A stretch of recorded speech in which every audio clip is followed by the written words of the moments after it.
یہ ایک بھری برسات کا ذکر ہے۔ آسمان سے ڈھیروں پانی برس رہا تھا اور میری کیفیت اس طرح تھی کہ جیسے میرے دل کے اندر بارش ہو رہی ہے۔ کچھ ایسا ہی می بستی کے اوپر بھی برس رہا تھا۔ میں تھوڑا سا زخم خوردہ تھا۔ اس زخم کا مداوا میرے پاس نہ تھا ماں سوائے اس کے کہ میں ڈیرے پر چلوں اور اپنے بابا کی خدمت میں اظہار کروں۔ بات یہ تھی کہ میرے ایک بہت ہی پیارے دوست جو میرے ساتھی بھی تھے، وہ افسانہ نگار تھے اور کالم بھی لکھتے تھے، انہوں نے کالموں میں میری بڑی کھچائی کی تھی۔ اور جب کالم نویس رگیدتا ہے تو جس کی کھچائی ہوتی ہے اس کے پاس کوئی اخبار نہیں ہوتا جس میں وہ جواب الجواب لکھ سکے۔ وہ بیچارہ غم زدہ ہو کر گھر بیٹھ جاتا ہے۔ میرے ساتھ بھی انہوں نے کچھ ایسا ہی کیا تھا اور تابڑ توڑ 3-4 سخت حملے کیے تھے۔ میں اپنے دکھ کا اظہار کرنے کے لیے ڈیرے پر چلا گیا اور بابا جی سے کہا، میں بڑا دکھی ہوں اور اس بات کی مجھے بڑی تکلیف ہے۔ اس شخص نے جو میرے بظاہر دوست ہیں، ہم سے محبت کے ساتھ ملتے ہیں اور ٹی ہاؤس میں ایک دوسرے کا ساتھ بھی دیتے ہیں، اور لوگوں کو پتہ بھی نہیں چلتا کہ وہ اس طرح کی کارستانی میرے لیے کر سکتا ہے، پھر یہ کیا ہے؟ انہوں نے کہا، او پت، آپ اس کو سمجھے نہیں، یہ بڑی سمجھداری کی بات ہے۔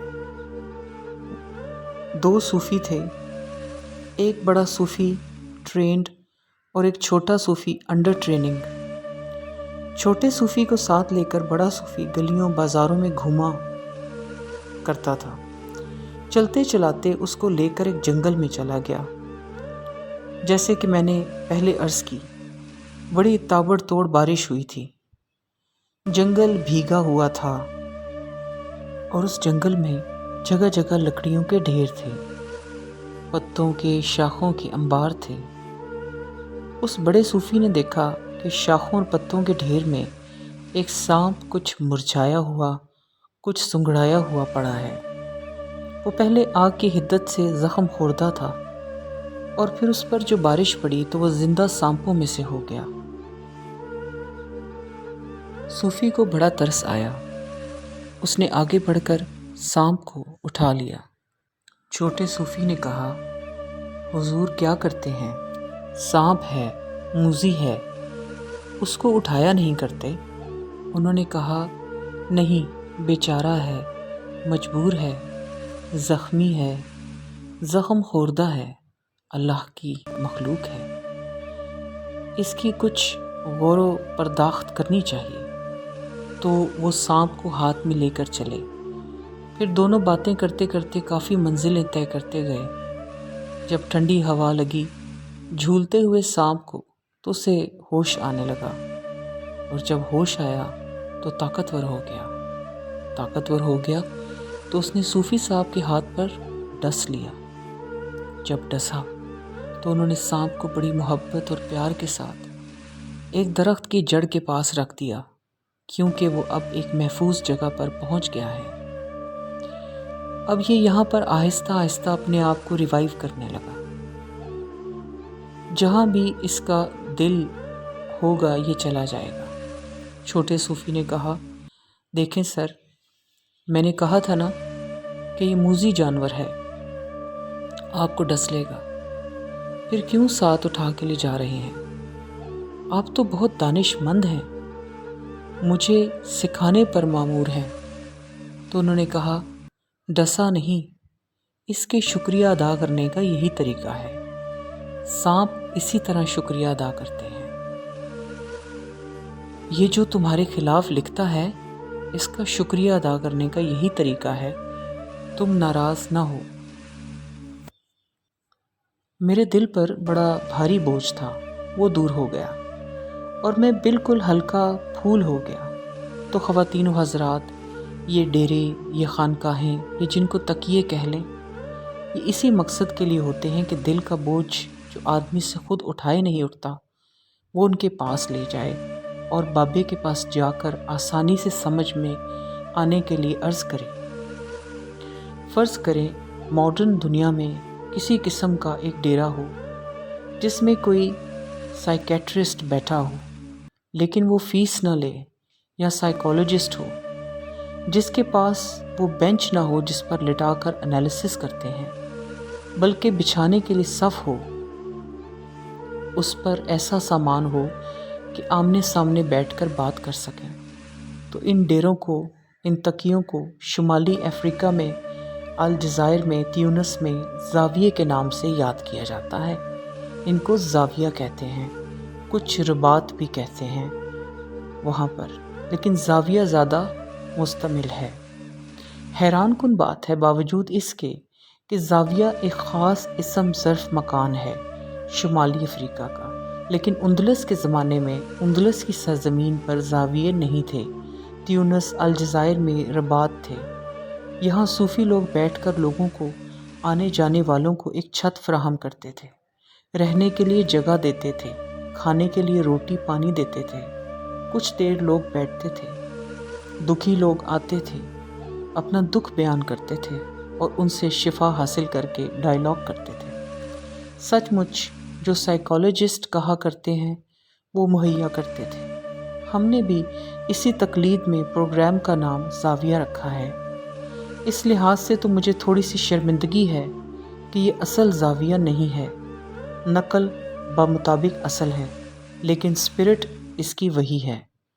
کوشش اس کی یہی ہے کہ اس طرح کی باتیں یہاں ہوتی رہیں اور طبیعت کا بوجھ جو اور پروگراموں میں اور کالموں اور کتابوں سے دور نہیں ہوتا، وہ کسی طور پر یہاں دور ہو سکے۔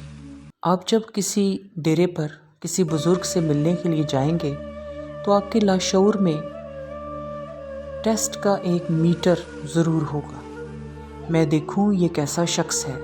آپ اکثر یہ کہہ کر چلے آتے ہیں کہ یار وہاں گئے تھے، وہ تو کچھ بھی نہیں ہے۔ اپنے معیار کے ساتھ آدمی چیک کرتا ہے، لیکن جب آپ پوری طلب کے ساتھ امتحان پاس کرنے کا انداز اختیار کیے ہوئے جائیں تو پھر آپ کو ان خاکستروں میں سے عجیب قسم کے لال مل جاتے ہیں۔ مشکل تو ہوگی کہ وہاں سندھ چلے جائیں، تھرپارکر کے ڈیزرٹ میں چلے جائیں یا روہی میں چلے جائیں، کچھ نہ کچھ آپ کو دانش کی بات مل جائے گی۔ دانش کی بات جو ہے یہ ایسے ہی لوگوں سے ملتی ہے، کتابوں سے نہیں ملتی۔ تو میں یہ عرض کر رہا تھا کہ زاویہ باوجود اس کے کہ یہ اصل زاویہ نہیں ہے، لیکن اس کی خوبی، اس کی اسپرٹ وہی رکھنے کی کوشش کی گئی ہے۔ اسپرٹ سے یاد آیا کہ اورنگزیب عالمگیر کے دربار میں ایک بہروپیہ آیا اور اس نے کہا، باوجود اس کے کہ آپ رنگ و رامش گانے بجانے کو برا سمجھتے ہیں شہنشاہ معظم، لیکن میں فنکار ہوں اور ایک فنکار کی حیثیت سے آپ کی خدمت میں حاضر ہوا ہوں، اور میں بہروپیہ ہوں۔ میرا نام کندن بہروپیہ ہے اور میں ایسا بہروپ بدل سکتا ہوں کہ شہنشاہ معظم، جن کو اپنے علم پر بڑا ناز ہے، دھوکہ دے سکتا ہوں، اور میں غچہ دے کر بڑی کامیابی کے ساتھ نکل جاتا ہوں۔ اورنگزیب عالمگیر نے کہا، میں تو شکار کو بھی کار بیکار سمجھتا ہوں۔ یہ تم جو چیز میرے پاس لائے ہو، اس کو میں کوئی اہمیت نہیں دیتا۔ اس نے کہا، نہیں صاحب، ہاتھ کنگن کو آرسی کیا، آپ اتنے بڑے شہنشاہ ہیں اور دانش میں اپنا جواب نہیں رکھتے۔ میں بھیس بدل لوں گا، آپ پہچان کر دکھائیے۔ تو انہوں نے کہا، منظور ہے۔ اس نے کہا، حضور، آپ وقت کے شہنشاہ ہیں، اگر تو آپ نے مجھے پہچان لیا تو میں آپ کا دینے دار ہوں، لیکن اگر آپ مجھے پہچان نہ سکے اور میں نے اپنا بھیس بدلا تو میں آپ سے 500 روپیہ لوں گا۔ ظاہر ہے اس وقت 500 بہت ہوں گے۔ شہنشاہ نے کہا، ٹھیک ہے، 500 میرے لیے کچھ نہیں، منظور ہے، لے جاؤ۔ تو وہ شرط طے کر کے چلا گیا اور پھر سوچنے لگا۔ گھر جا کر بھی پریشان ہوا کہ میں شیخی میں ایسی شرط لگا آیا ہوں، میں کون سا ایسا بہروپ بدلوں کہ بادشاہ کو پتہ نہ چلے۔ پھرتا پھراتا تحقیق و تفتیش کرتا رہا، لوگوں سے پتہ چلا اورنگزیب عالمگیر ساؤتھ انڈیا میں مرہٹوں پر اکثر حملے کیا کرتا تھا۔ انہوں نے کہا یہ سال چھوڑ کر اگلے سال پھر ان پر حملہ کرے گا۔ اس نے کہا ٹھیک ہے۔ چنانچہ وہ یہاں سے پاپیادہ سفر کرتا ہوا اس مقام پر پہنچ گیا جہاں بہمنی سلطنت تھی۔ وہاں جا کر اس نے ایک بزرگ کا روپ دھار لیا، داڑھی بڑھا لی، سبز کپڑے پہن لیے، بڑے بڑے منکے گلے میں ڈال لیے اور اللہ کی یاد میں ایسا مستغرق ہوا کہ بڑی دیر تک، بہت دور تک لوگوں کو اپنے سحر میں مبتلا کرتا رہا۔ ارد گرد کے لوگ جو تھے بابا پیر کی محبت میں گرفتار ہو گئے۔ لوگ آنے لگے اور طرح طرح کے چڑھاوے چڑھانے لگے، جیسا کہ یہاں رواج تھا۔ دور دور تک اس کا نام آنے لگا، لیکن وہ بڑی استقامت کے ساتھ سال بھر اس ریاضت میں مصروف رہا جو بزرگ کیا کرتے تھے۔ ایک سال کے بعد جب اپنا لاؤ لشکر لے کر اورنگزیب عالمگیر ساؤتھ انڈیا پہنچا اور پڑاؤ ڈالا تو تھوڑا سا خوف زدہ تھا۔ جب اس نے مرہٹوں کے پیشوا پر حملہ کیا تو وہ اتنی مضبوطی کے ساتھ قلعہ بند تھے کہ اس کی فوجیں توڑ نہ سکیں۔ پریشانی کا عالم ہو گیا اور یقین ہو گیا کہ شاید اس کو ناکام لوٹنا پڑے اور اس کی حکومت پر برا اثر پڑے۔ چنانچہ لوگوں نے کہا یہاں ایک درویش ولی اللہ رہتے ہیں درخت کے نیچے، آپ ان کی خدمت میں حاضر ہوں اور ان سے جا کر ڈسکس کریں، پھر دعا کریں اور پھر ٹوٹ پڑیں۔ شہنشاہ پریشان تھا، بیچارہ بھاگا بھاگا گیا ان کے پاس، سلام کیا اور کہا حضور میں آپ کی خدمت میں ذرا۔ انہوں نے کہا ہم فقیر آدمی ہیں، ہمیں ایسی چیزوں سے کیا لینا ہے؟ بادشاہ نے کہا نہیں، عالم اسلام پر بڑا مشکل وقت ہے، جیسے انسان بہانے کیا کرتا ہے، آپ ہماری مدد کریں، میں کل اس قلعے پر حملہ کرنا چاہتا ہوں۔ فقیر نے کہا نہیں، کل مت کریں، پرسوں کریں اور پرسوں بعد نماز ظہر۔ اورنگزیب نے کہا جی بہت اچھا۔ چنانچہ اس نے بعد نماز ظہر جو حملہ کیا اور ایسے زور کا کیا اور جذبے سے کیا، اور پیچھے فقیر کی دعا تھی اور ایسی دعا کہ وہ قلعہ ٹوٹ گیا اور فتح ہو گیا۔ مفتو جو تھے وہ پاؤں پڑ گئے۔ بادشاہ مرہٹوں کے پیشوا پر فتح مند کامران ہونے کے بعد سیدھا درویش کی خدمت میں حاضر ہوا۔ باوجود کہ وہ ٹوپیاں سی کے اور قرآن لکھ کر گزارا کرتا تھا، لیکن سبز رنگ کا بڑا سا عمامہ پہنتا تھا، بڑے زمرد اور جواہر لگے ہوتے تھے۔ اس نے جا کر عمامہ اتارا اور کھڑا ہو گیا، دست بستہ کہ حضور یہ سب کچھ آپ ہی کی بدولت ہوا ہے۔ اس نے کہا نہیں، جو کچھ کیا اللہ نے کیا ہے۔ انہوں نے کہا کہ آپ کی خدمت میں کچھ پیش کرنا چاہتا ہوں۔ درویش نے کہا نہیں، ہم فقیر لوگ ہیں۔ اس نے کہا 2 بڑے قصبے، اتنے بڑے جتنے آپ کی اکاڑا اور پتوں کی ہیں، وہ ان کو دیتا ہوں، اور زمین اور آئندہ 5-7 پشتوں کے لیے ہر طرح کی معافی ہے۔ اس نے کہا بابا یہ ہمارے کس کام کی ہیں ساری چیزیں، ہم تو فقیر لوگ ہیں، تیری بڑی مہربانی۔ اورنگزیب نے بڑا زور لگایا لیکن وہ نہیں مانا اور بادشاہ مایوس ہو کے واپس آ گیا۔ اس نے اپنے تخت کے اوپر متمکن ہو کر ایک نیا فرمان جاری کیا۔ جب شہنشاہ فرمان جاری کر رہا تھا، عین اس وقت کندن بہروپیہ اسی طرح منکے پہنے آیا۔ بادشاہ نے کہا حضور آپ یہاں کیوں تشریف لائے؟ آپ مجھے حکم دیتے، میں آپ کی خدمت میں حاضر ہوتا۔ کندن نے کہا نہیں شہنشاہ معظم، اب یہ ہمارا فرض تھا، ہم آپ کی خدمت میں حاضر ہوتے تو جناب علی میں کندن بہروپیہ ہوں، مجھے 500 روپے عنایت فرمائیں۔ اس نے کہا تم وہ ہو؟ اس نے کہا ہاں وہی ہوں جو آج سے 1.5 برس پہلے آپ سے وعدہ کر کے گیا تھا۔